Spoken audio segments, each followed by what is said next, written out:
Hi மக்களே, welcome to PKM Lakshmi channel. நம்ம சேனலில் எப்போவுமே ரெகுலராக வர மாதிரி தான் ஹார்வெஸ்ட் வீடியோ. தொடர்ச்சியாக நம்ம ஆடி மாதத்தில் அறுவடை எடுத்துக்கிட்டே இருக்கோம், இன்னும் எடுத்துகிட்டே இருப்போம். ஹாப்பியாக இனிமே அடுத்த ஏப்ரல் மே வர்ற வரைக்குமே ஜாலியாக இருக்க போகுது. நானும் இன்றைக்கி ஹார்வெஸ்ட்டு எடுக்க தான் தட்டு தூக்கிட்டு மேலே வந்துட்டேன்.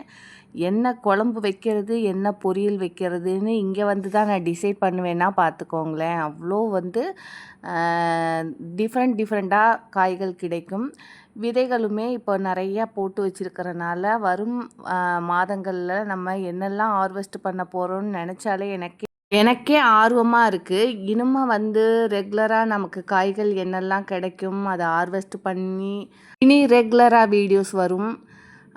நீங்களும் இதை பார்த்து மாடித்தோட்டம் வைக்கணும்னு ஆசைப்பட்டால் என்ன விதைகள் வேண்டுமேனாலும் நான் உங்களுக்கு கொடுத்து ஹெல்ப் பண்ணுறேன், சரிங்களா? பைசா இல்லாமல் கொடுத்து ஹெல்ப் பண்ணுறேன். ஏன்னா இன்றைக்கி விதைகள் வாங்கணுன்னா ஒரு விதைகள் வாங்கினா ஒரு 10 விதைகள் தான் இருக்கும். ஒரு வெண்டைக்காவே இருந்தாலும் அது பார்த்திங்கன்னா 30 ரூபா 40 ரூபாங்கிறாங்க. இதெல்லாம் மாடி தோட்டத்தில் அசால்ட்டாக எடுக்கக்கூடிய விதைகள் தான்.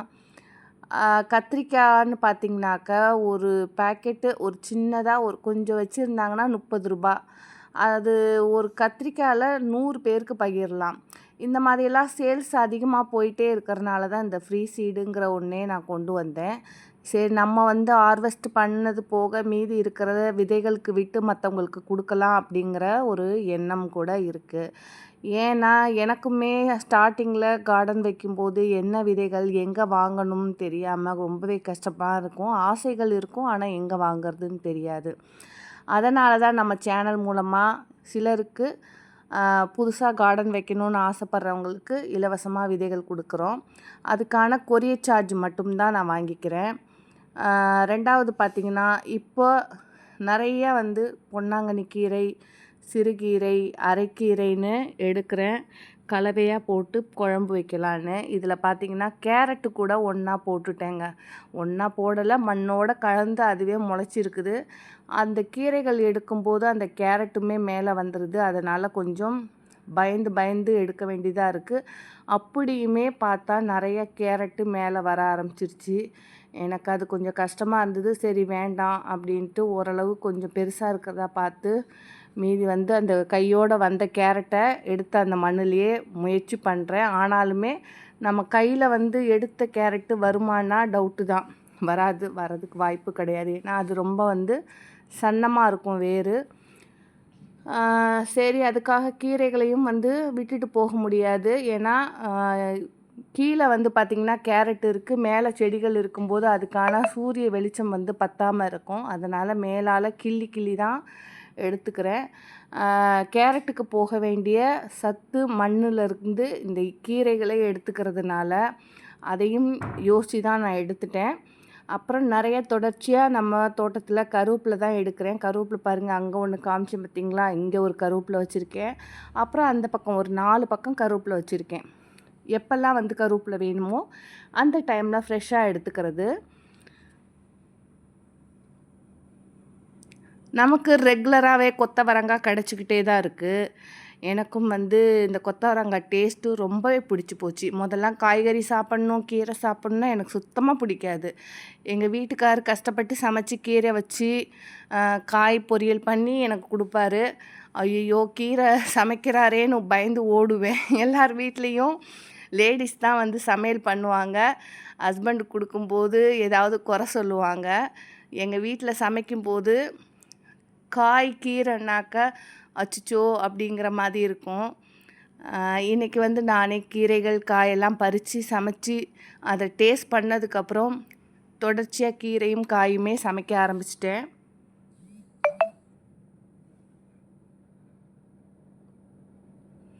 இது நம்ம ஹெல்த்துக்குமே நல்லதுன்னு புரிதல் வயசு ஆக ஆக நமக்கு நம்ம உடம்ப நம்ம பார்த்துக்கணும், ஹெல்த்தியாக சாப்பிட்ணுங்கிற ஒரு எண்ணமும் கூட இருக்குது.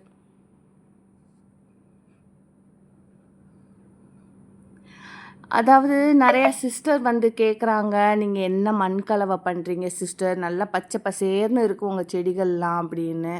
நானும் வந்து நெறைய வீடியோஸ்ல சொல்லியிருக்கேன், என்னென்ன கலவை பண்றேன்னு. ஆனாலுமே சில நண்பர்கள் திரும்ப திரும்ப என்கிட்ட அத கேட்குறாங்க. நம்ம குரூப் நண்பர்களும் கேட்குறாங்க, வெளியில இருந்து சப்ஸ்கிரைபருமே என்கிட்ட மெசேஜ் பண்றாங்க, "என்ன உரங்கள் குடுக்குறீங்க?" அப்படின்னு. நிஜமாவே நான் நம்ம தோட்டத்து நார்மல் மண். நார்மலா வந்து மண் இருக்கும் இல்லைங்களா? அதை எடுத்துட்டு வந்து கடலை புண்ணாக்கு. நான் வந்து எல்லா வீடியோலயும் சொல்ற ஒரே விஷயம் தான். என்பிகே. என்பிகேன்னா உயிர் உரம் மாதிரி. அது வந்து கடலை புண்ணாக்கு உங்களுக்கு ரொம்பவே யூஸ் ஆகும். ரொம்ப ரொம்ப பெனிஃபிட்டான ஒரு உரம்னாக்கா கடலை புண்ணாக்குன்னு தான் நான் சொல்லுவேன். ஏன்னா நான் நெறைய வந்து வாட்ச் பண்ணியிருக்கேன். நெறையா வந்து ஒரு டெஸ்ட் கூட பண்ணியிருக்கேன். ஒரு செடிகள் வளர்ச்சியே இருக்காது. குட்டையாவே இருக்கும். அதுக்கு நான் வந்து கடலை புண்ணாக்கு தொடர்ந்து ஒரு 2, 3 நாள் குடுத்துட்டேன்னா, அது அடுத்த 10 நாள்ல அபார வளர்ச்சியா இருக்கும். நெறைய ஈல்டு குடுக்க ஆரம்பிச்சுரும். இதெல்லாம் நான் வந்து அனுபவிச்சதுனால தான் நான் சொல்றேன். எல்லாரும் கடலை புண்ணாக்கு குடுங்க. ஏன்னா நம்ம மாடி தோட்டம்ங்கிறது வந்து ஒரு சின்ன சின்ன தொட்டியில செடிகள் நெறையா வச்சிருப்போம். சரிங்களா? அப்ப அதுக்கான தேவைகள், சத்துக்கள் நம்ம கையிலேருந்து குடுத்தா மட்டும் தான் அந்த செடிகள் வளரும். ஒரு செடியில வந்து ஒரு 10 கத்திரிக்காய் வருது. ஒரு சின்ன தொட்டியில ஒரு சின்ன செடியிலேருந்து 10 கத்திரிக்காய் வருதுன்னா, அதுக்கு தேவையான சத்து நம்ம குடுக்கணும். நம்மளால ஒரு 100 தொட்டி வச்சிருக்கோம்னா, கண்டிப்பா வந்து எல்லா சத்துக்களையும் எல்லா தொட்டிக்கும் குடுத்துட முடியாது.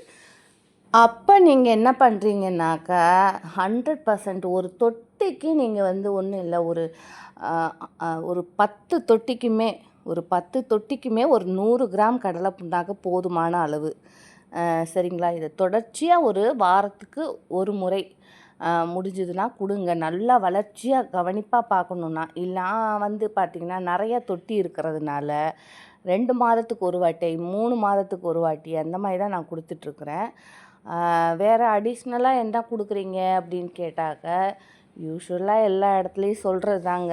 மாட்டு சாணம், மக்குன மாட்டு சாணம். அதை விட்டா வேறு எதுவுமே கிடையாது. இதை விட சூப்பரானது ஆட்டு சாணம். ஆட்டு புழுக்கை எங்கேயாவது இருக்கான்னு பாருங்கள். உங்கள் வீடு பக்கத்தில் எங்கேயாவது ஆடு வளர்க்குறாங்களா? அவங்கக்கிட்ட சொல்லி வைங்க. இங்கே யாருமே வளர்க்குறதில்ல. இது சிட்டியில் இருக்கிறதுனால எனக்கு ஆட்டு சாணம்லாம் கிடைக்காது. மாட்டு சாணம் மட்டும்தான் சொல்லி வச்சேனாக்க எப்போமாவது ஒரு 10 பேக் கிடைக்கும். அந்த பேக்கை வந்து எடுத்துகிட்டு வந்து ஒவ்வொரு தொட்டிலையும் ஒவ்வொரு கை, 2 கை, பெரிய தொட்டியாக இருந்தால் 2 கை கொடுப்பேன். சின்ன தொட்டியாக இருந்தால் 1 கை கொடுப்பேன். இதுதான் என்னோடய உரங்கள். சரிங்களா? அப்புறம் இதுலேயும் இன்னொன்றும் இருக்குது. நான் வீட்டில் வந்து அடுப்பெரிப்பேன். எனக்கு வந்து அடுப்பெரிக்கிறதுனா ரொம்ப பிடிக்கும். அந்த அடுப்பெரிக்கிற சாம்பலையுமே நான் எடுத்துகிட்டு வந்து ஒவ்வொரு தொட்டியில் அப்பப்போ கொஞ்சம் கொஞ்சம் கொடுப்பேன். அப்புறம் இலை தழையெல்லாம் வெட்டுறோம் இல்லையா கார்டனில், அதையுமே நான் சேகரிப்பேன். சேகரித்து ஒவ்வொரு தொட்டிலையுமே கொஞ்சம் கொஞ்சம் மண்ணுக்குள்ளே புதைச்சி வச்சுருவேன். ஸோ காய் வெட்டினாலும் இலை தழை உதிர்ந்தாலும் எல்லாமே எடுத்து இந்த மண்ணுக்குள்ளே கொண்டு வந்து போட்டுருவேன். சரிங்களா? இதுதான் இவங்களுக்குள்ள சத்தான ஆகாரம். மற்ற எதுவுமே நான் கொடுக்கறது கிடையாது. அப்புறம் ரோஸ் எல்லாம் பூக்கிறதுக்கு நீங்கள் என்ன பண்ணுறீங்க? இவ்வளோ அழகாக நிறைய ரோஸ் பூத்துட்டே இருக்கே அப்படின்னா, இதுக்குமே ஒரு ட்ரிக்கு தாங்க. எதுவுமே வந்து நம்ம கவனிச்சுக்கிட்டே இருக்கணும். இதுக்கும் அதே தான், சேம் ப்ராசஸ் தான். மாட்டு சாணம், மக்கின மாட்டு சாணம் கொடுக்கணும். ஒரு பூக்கள் பூத்து முடிச்சிச்சு அப்படின்னாக்கா, அதை வந்து அடியில் கொஞ்சம் ட்ரிம் பண்ணி விடணும். ஒரு 10 பூ ஒரு செடி கொடுக்குதுன்னா, உடனே நீங்கள் என்ன பண்ணணும், காஞ்ச இலைகள்லாம் கட் பண்ணி கொஞ்சம் ட்ரிம் பண்ணி விட்டிங்கன்னா, அது அப்படியே தள தள தளன்னு புது தளிர்கள் வர ஆரம்பிக்கும். இதெல்லாம் ஒரு சின்ன டிப்ஸு. இது வந்து எனக்கு ஸ்டார்டிங்கில் எதுவுமே சொல்லி கொடுத்து வர்றது கிடையாது. அனுபவபூர்வமாக நாமளே வந்து பட்டு தெரிஞ்சு அதுக்கப்புறம் கொஞ்சம் கொஞ்சமாக வரும். நானுமே முதல்ல கார்டனை குப்பை தான் போட்டு வைப்பேன். கண்ட மேனிக்கு கிடக்கும். கண்ட செடிகளை வளர்ப்பேன். இப்போ அப்படி கிடையாது. நமக்கு என்ன தேவையோ அதை மட்டும்தான் வைக்கிறேன். ரொம்ப ஹாப்பியாக ஹார்வெஸ்ட் பண்ணி அதை சந்தோஷமாக சமையல் பண்ணுமே எனக்கு பிடிச்ச மாதிரி நான் சாப்பிட்றேன். இந்த சமையல் பண்ணி இந்த வேஸ்ட்டையும் கூட நான் செடிகளுக்கு தான் போடுவேன். அதுதான் அதுங்களுக்கு உரம். ஓகே. Happy gardening. பாய்.